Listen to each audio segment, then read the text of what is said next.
Assalamu alaikum wa rahmatullahi wa barakatuhu. Kamar yadda kuka gani sama wannan hoto, yau ne 5 ga wata na Ut. Aka karama soji 22 inda aka ba takardun shaida na zaman su na ofisi.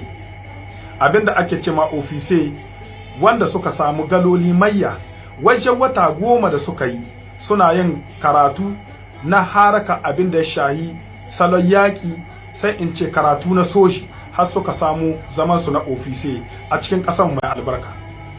An samu halartar mayan sojoji da kuma sibil waɗanda kuna gani. President na CCR Conseil Consultative Mahmoud Jangari ya samu halarta tare da tsohon shugaban ƙasa na mulkin soja General de Corps Salou Jibbo. Akwai Premier Minister Chef du Gouvernement Ali Muhammad Lamin Zane, sannan akwai President de la République du Niger General d'Armée Abdurrahman Chani, akwai Mamman Usman tsohon shugaban ƙasa ne, sannan akwai Muhammadu Isu tsohon shugaban ƙasar mu na Nijar. Sun samu halatta a wannan taro da aka yi domin yaye waɗannan sojoji da aka ba lamba ta yabo kuma aka kara masu suka samu takardunsu na shaida na zaman su na ofisi. Yan uwa, wannan shine abin da 'yan Nijar muke son mu samu.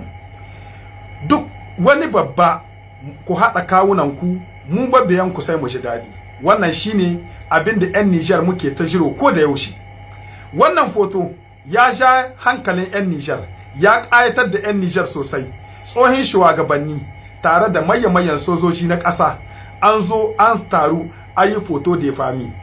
Wannan foto ne mai daraja a idanun duniya. Sannan 'yan uwa, mu ci gaba da yi mu ƙasar mu fata alkhairi, mu ci gaba da kira alheri ga ƙasar mu ta Nijar.